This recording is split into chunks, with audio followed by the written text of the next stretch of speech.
एक ऐसा देश जिसे माना जाता है स्वर्ग का टुकड़ा, एक ऐसा देश जहां नहीं बिकती कोई भी नशीली चीज, दुनिया का इकलौता ऐसा देश जिस पर कभी भी किसी विदेशी का आक्रमण नहीं हुआ। दोस्तों, हम बात कर रहे हैं भारत के पड़ोसी देश नेपाल की। भारत की राजधानी दिल्ली से सिर्फ 600 किलोमीटर दूर हिमालय की गोद में बसे नेपाल ने इंटरनेशनल लेवल पर अपनी अलग और नई पहचान बनाई है। आइए आज आपको बताते हैं नेपाल के सुनहरे इतिहास और विविधता से भरे कल्चर के बारे में, इसलिए वीडियो को आखिर तक जरूर देखिएगा। नेपाल के बारे में जानने से पहले आइए आपको नेपाल के बारे में कुछ अनोखे फैक्ट्स बताते हैं। कहने को तो नेपाल एक अलग देश है, लेकिन नेपाल की बहुत सी ऐसी चीजें और कुछ ऐसी बातें हैं जो आज भी भारत से जुड़ी हुई हैं। नेपाल में अलग अलग प्राचीन सांस्कृतिक विरासत है और आपको बता दें कि वैदिक काल के रिकॉर्ड से ही नेपाल शब्द को लिया गया है। साथ ही साथ बुद्ध धर्म के संस्थापक गौतम बुद्ध का जन्म भी दक्षिणी नेपाल की लुम्बिनी में हुआ था। वहीं first world war, second world war में अपनी अलग छाप छोड़ने वाले गोरखा भी नेपाल की जमीन से ही निकले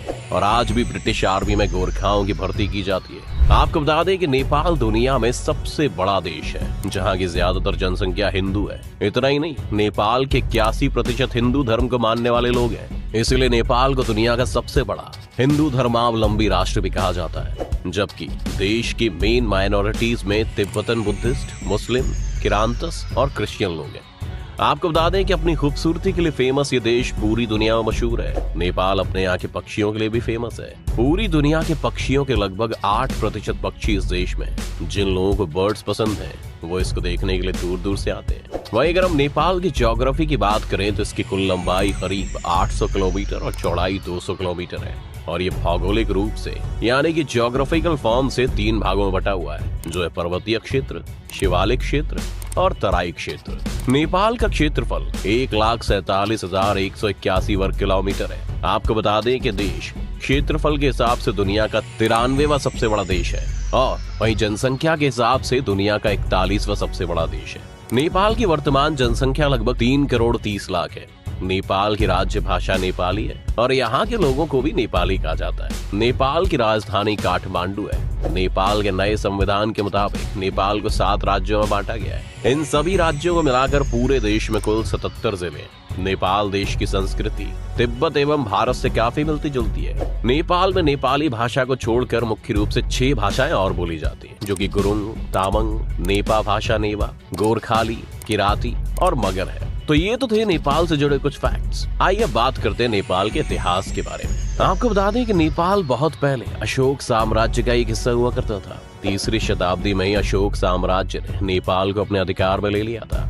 इसके बाद 4वीं शताब्दी में नेपाल राज्य ने समुद्रगुप्त की सत्ता को स्वीकार कर लिया और फिर 7वीं शताब्दी में नेपाल पर अपना अधिकार जमाने के लिए तिब्बत ने हमला कर दिया और नेपाल पर अपना अधिकार जमा लिया। इन सभी हमलों के बाद नेपाल के आंतरिक संघर्ष यानी कि बहुत से इंटरनल कॉन्फ्लिक्ट्स हुए, जिसके कारण नेपाल में स्थितियां बहुत ज्यादा खराब होने लगी और 11वीं शताब्दी आते आते नेपाल में ठाकुरी वंश के राजाओं ने अपना अधिकार जमा लिया। इन सभी के बाद नेपाल में मल्ल वंश का उदय हुआ। नेपाल में मल्ल वंश के सबसे प्रसिद्ध शासक यक्षमल्ल ने लगभग 1428 ईस्वी से लेकर 1475 ईस्वी तक राज किया। इसके बाद आपको बता दें कि प्रसिद्ध शासक यक्षमल्ल ने मरने से पहले ही राज्य का बंटवारा अपने बेटे और बेटियों में कर दिया था। इस बंटवारे की वजह से नेपाल काठमांडू और भात गांव के 2 राइवल स्टेट्स में बंट गया और आपस में ही झगड़े होने लगे। इन झगड़ों का फायदा उठाकर पश्चिमी हिमालय के क्षेत्रों में बसने वाली गोरखा जाति ने 1768 ईस्वी में नेपाल पर अधिकार कर लिया। पश्चिमी हिमालय के गोरखाओं ने अपनी मिलिट्री पावर को डेवलप किया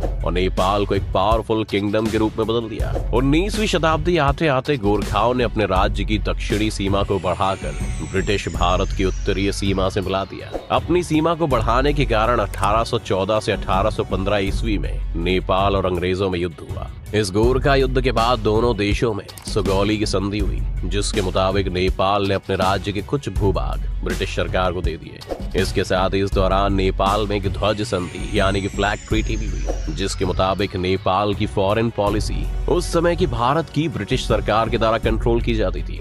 इस तरह से कुछ रेस्ट्रिक्शंस के साथ नेपाल एक आजाद देश बना रहा। इसके बाद साल 1951 से 1960 में राजा महेंद्र पंचायत प्रणाली यानी कि पंचायत सिस्टम को लेकर आए। तब नेपाल में बहुपार्टी लोकतंत्र यानी कि मल्टी पार्टी डेमोक्रेसी को डेवलप किया गया। उसके बाद 1990 में संसदीय सरकार को राजा महेंद्र के बेटे राजा बीरेंद्र ने बहाल यानी कि रिस्टोर कर दिया। इसके बाद तकरीबन 10 सालों तक नेपाल को कम्युनिटी माओवादी उग्रवाद, जिसे कम्युनिस्ट माओइस्ट इंसर्जेंसी के नाम से भी जाना जाता है, का सामना करना पड़ा था, जिसके चलते 2000 में राजशाही की भी समाप्ति कर दी गई। अब तक नेपाल बहुत से राजनीतिक उथल पुथल का सामना कर चुका था, इसलिए वहां की राजशाही खत्म होने के बाद वहां के शासकों ने नेपाल को एक संवैधानिक कंट्री बनाने का सोचा। इस दौरान नेपाल की दूसरी वैधानिक असेंबली कॉन्स्टिट्यूएंट असेंबली ने 2015 में नए संविधान को प्रमोट किया था। वहीं सालों के राजनीतिक उथल पुथल और संघर्षों के बाद 20 सितंबर 2015 को नया संविधान लागू किया गया। आपको बता दें कि नेपाल इससे पहले दुनिया का एकमात्र हिंदू राष्ट्र था, लेकिन वर्तमान संविधान ने नेपाल को धर्मनिरपेक्ष राज्य यानी कि सेक्युलर स्टेट घोषित किया है। नेपाल के संविधान में सभी नागरिकों को अपनी इच्छा अनुसार धर्म का पालन करने की आजादी दी गई है। आज भी नेपाल के ज्यादातर लोग हिंदू धर्म को मानते हैं, वहीं माइनॉरिटी बौद्ध धर्म को फॉलो करती है। दोस्तों, आपको बता दें कि नेपाल में संस्कृत के बहुत से हाथ से लिखे हुए ग्रंथ मिलते हैं, जिससे पता चलता है कि पुराने समय में नेपाल में संस्कृत को बहुत माना जाता था। वहीं दोस्तों, आपको बता दें कि महाभारत में भी नेपाल का जिक्र मिलता है, जिसमें कर्ण की जीत का उल्लेख मिला है। ऐसा कहा जाता है कि नेपाल देश में जो राजा थे कर्ण, उन्हें जीतकर हिमालय पर्वत से नीचे उतर आया और फिर पूर्व की ओर आगे बढ़ा। इससे पता चलता है कि पुराने समय में भौगोलिक एवं सांस्कृतिक व्यू से नेपाल को भारत का एक हिस्सा समझा जाता था। नेपाल में बहुत समय तक नॉन आर्यन जातियों का राज्य रहा। मध्ययुग मिडिएवल पीरियड में राजनीतिक सत्ता मेवाड़ राजस्थान के राज्य वंश की एक शाखा के हाथ में आ गई। राजपूतों की यह शाखा मेवाड़ से मुसलमानों के आक्रमण से बचने के लिए नेपाल में आकर बस गई थी। इसी क्षत्रिय वंश का राज्य आज तक नेपाल में चला रहा है। वहीं आपको बता दें कि नेपाल से बहुत से स्थानीय प्राचीन काल से अब तक हिंदू तथा बौद्धों के पुण्य तीर्थ रहे हैं। लुम्बिनी पशुपतिनाथ जैसी जगह भारतवासियों के लिए भी उतनी ही पवित्र है जितनी कि नेपालियों के लिए। ऐसा महाभारत काल में जब कुंती के पुत्र पांचों पांडव स्वर्गलोक की ओर प्रस्थान कर रहे थे, तभी पांडु पुत्र भीम ने भगवान महादेव को दर्शन देने हेतु विनती की। तभी भगवान शिवजी ने उन्हें दर्शन एक लिंग के रूप में दिए, जो आज पशुपतिनाथ ज्योतिर्लिंग के नाम से जाना जाता है। वैसे तो कभी भी किसी ने नेपाल की तरफ आंख उठाकर नहीं देखा, लेकिन यह हिमाकत अंग्रेजों ने जरूर की थी और उन्हें हर बार मुंह की खानी पड़ी थी।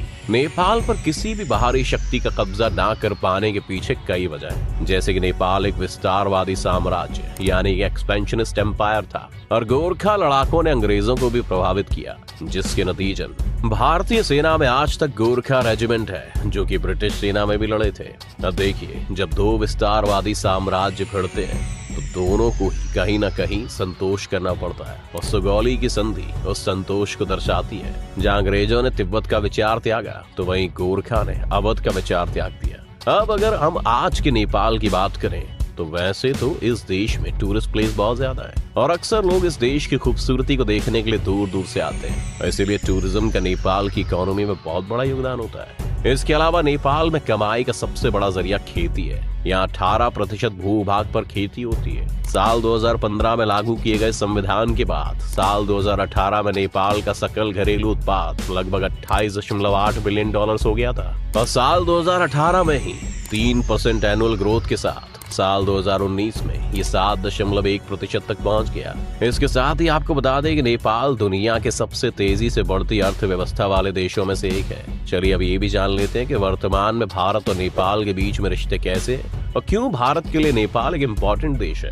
नेपाल भारत का एक महत्वपूर्ण पड़ोसी है। सदियों से चले आ रहे जियोग्राफिकल, हिस्टोरिकल, कल्चरल और इकोनॉमिक टाइज रिलेशनशिप्स के कारण अपनी विदेश नीति में एक विशेष महत्व रखता है। भारत और नेपाल हिंदू धर्म और बौद्ध धर्म की वजह से बुद्ध के जन्म स्थान लुम्बिनी के साथ भी इनका एक जैसा कनेक्शन है। साथ ही नेपाल 5 भारतीय राज्यों उत्तराखंड, उत्तर प्रदेश, पश्चिम बंगाल, सिक्किम और बिहार के साथ सीमा बनाता है। इसलिए कल्चरल और इकोनॉमिक एक्सचेंज का एक इम्पोर्टेंट पॉइंट है। बाकी दुनिया से व्यापार के लिए रास्ता प्रोवाइड करने के अलावा भारत नेपाल का सबसे बड़ा व्यापार भागीदारी यानी कि ट्रेड पार्टनर है और विदेशी निवेश का सबसे बड़ा स्रोत यानी कि largest source of foreign investment है। आपको बता दें कि नेपाल का लगभग 66% व्यापार भारत में ही होता है। तो दोस्तों, ये था नेपाल का इतिहास और वहाँ की संस्कृति की एक झलक। आपकी इस वीडियो को लेकर क्या राय है, हमें हमारे कमेंट सेक्शन में जरूर बताएं। तो दोस्तों, आज की वीडियो में बस इतना ही। उम्मीद है आपको आज की इस वीडियो से काफी कुछ सीखने को मिला होगा। अगर आपको वीडियो पसंद आया तो वीडियो को लाइक करें और अगर आप इस चैनल पर नए हैं तो जाने से पहले चैनल को सब्सक्राइब करना भी ना भूलें